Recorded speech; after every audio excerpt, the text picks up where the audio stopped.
कोणी आई नसतं, वडील नसतं, कोणी नसतं. प्रजापती सुद्धा बुद्धांना वंदन करते. शुद्धधन राजा सुद्धा बुद्धांना वंदन करते. ते पुत्र मानत नाही, ते पुत्र राहिलेले नाही. बरोबर आहे. आता माय लेकाचा न पुत्राचा तिथे सगळा संबंध तुटला. जेव्हा प्रजापतीला वाटते, कारण प्रजापती आपल्या संसारिक याच्यामध्ये असते, ती मायामध्ये फसलेली असते, तर तेव्हा वाटते मी आता जगू काय करू, मी कोणासाठी जगू. कारण तिने बहिणीचा मुलगा असतो सिद्धार्थ, तिने स्वतःच्या जीवापेक्षा त्यांना पाळलेलं असतं. तुम्ही आम्ही नाही जपू शकत असं सिद्धार्थाला जपलेलं असतं. मग त्यांना वाटते का आता जगण्याचं काही आम्हाला अर्थ नाही राहिला, आम्ही अर्थहीन झालेलो आहोत. जर आमच्या त्या मुलाच्या रूपाने बघतात, कारण त्या संसारात असतात. माझ्या मुलांनीच जर त्या संसार सगळे रास सगळं सोडलेलं आहे, आम्हाला काय याचा मोह असावा, आम्ही काय करणार या राज्याचं, या धनसंपत्तीचं. आम्ही पण आमच्या मुलासारखंच चिवर घेऊ आणि आम्ही पण जंगलामध्ये आपलं जीवन व्यतीत करू, ही त्यांच्या मनामध्ये इच्छा निर्माण होते. आणि इच्छा निर्माण झाल्यावर त्या गौतम बुद्धाकडे गेले आणि बुद्धांना आपले विचार मांडतात. अशी सभा भरलेली असते, त्या वनामध्ये बुद्ध असतात आणि प्रजापती त्यांना विनवणी म्हणजे आज्ञा घेऊन, कारण ते बुद्ध झालेले आहेत, कारण ते सर्वश्रेष्ठ आहेत. तर ते त्यांना मग सांगतात आपला प्रश्न की बाबा आता मला ह्या संसारामध्ये माझं मन लागत नाहीये, मला पण हे चिवरधारी घेऊन मला पण ह्या संघामध्ये आमचा भिक्षुनी संघ असावा. जसा हा भिक्षू संघ आहे तसा आमचा पण भिक्षुनी संघ. भिक्षू संघ सर्वप्रथम सारनाथला तयार झालेला आहे, पहिला भिक्षू संघ. बरोबर. कारण भिक्षू संघ तयार करण्यामागे बुद्धाचं एकच होतं, हे मी प्राप्त झालेलं आहे ते तुम्हा आम्हाला बहुजन लोकांना कसं मिळेल. त्याचा प्रचार प्रसार करण्यासाठी कोणीतरी हवं की नाही. म्हणून त्या 5 भिक्षू असतात ना, ते श्रमण भिक्षू नसतात तेव्हा, ते त्यांना भिक्षू म्हणत नाही, त्यांना बनते म्हणत नाही. त्यावेळेस श्रमण म्हणतात. त्यांनी मुंडन पण केलेलं नव्हतं, त्यावेळेला मुंडन नव्हतं. ते तसेच म्हणजे त्यांना ते खीरदान केल्यामुळं ते 5 लोक, हा खूप मोठा इतिहास आहे, मी तेवढं सांगणार नाही. तर ते येऊन तो पहिली दीक्षा, पहिलं प्रवचन, पहिली सगळं आषाढ वर्षाच्या पौर्णिमेला सगळं घडतं आणि तिथून भिक्खू संघ तयार होतो. मग हे सगळे भिक्खू लोक फिरत असतात, सगळ्यांच्या म्हणजे राज्यात जात असतात. राजाचा काळ होता तो, राजाश्रय होता त्या काळात. आपल्यासारखं असं नव्हतं, त्यांना प्रत्येक पावलोपावली सुख सुविधा मिळत होत्या. अंगुले आपल्या अनाथ पिंडकांना पाहिलं असं सोनं पसरवलं होतं. तर अशा ह्या काळामध्ये सिद्धार्थाला तर काही कमी नव्हतं, परंतु प्रजापती ला वाटायचं की मग आम्ही आता काय करणार, त्या धन संपत्तीचं आम्हाला काय करायचं. म्हणून त्या विनवणी करतात बुद्धाला. बुद्ध म्हणजे आता आम्हाला पण आमच्या स्त्रियांचा पण उद्धार होऊ द्या, आम्ही स्त्रियांनी काय करायचं, तर आमचा पण भिक्षुनी संघ तयार होऊ द्या.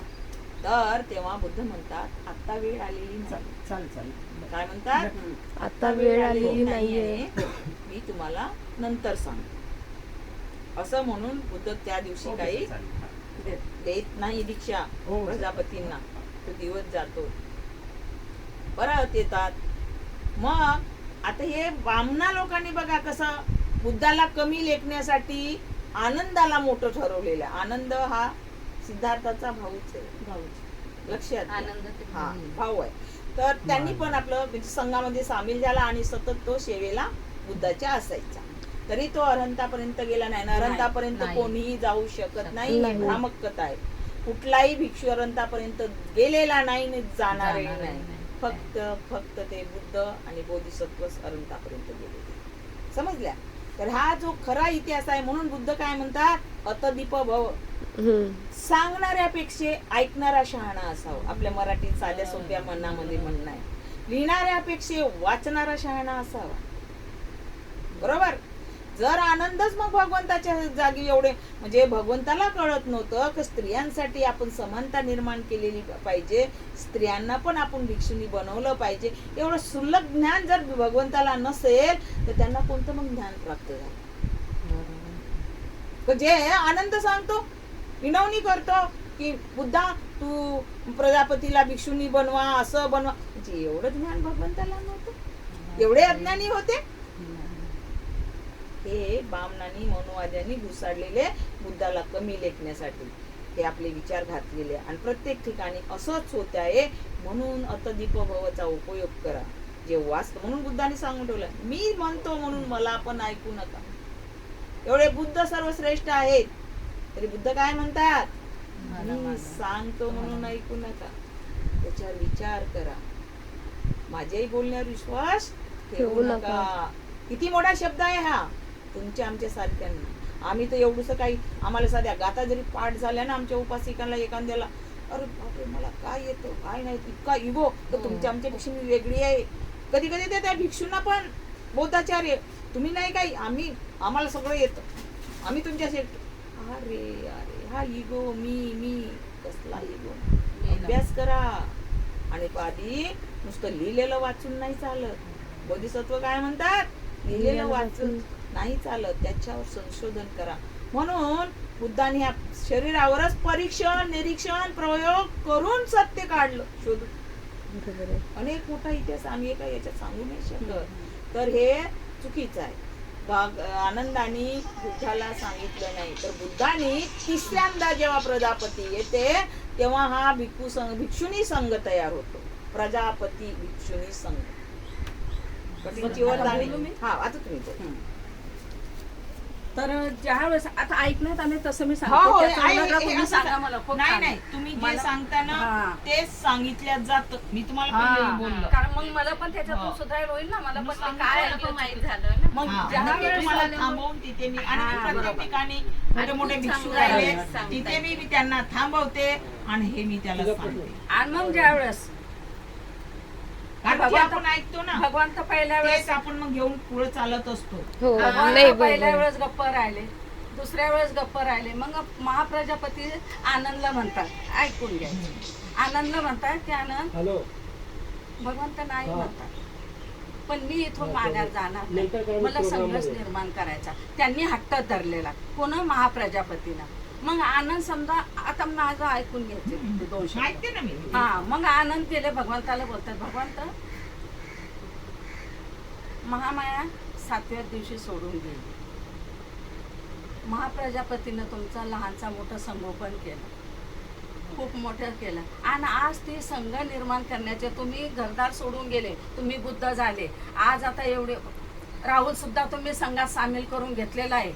शुद्धोधन राजा बी हयातीत नाही आहेत, आणि महाप्रजापती आणि माता यशोधरा दोघीच जणी आहेत. तर यांनी इच्छा धारण केली की यांनी पण संघात सामील व्हायचे, संघ निर्माण करायचा.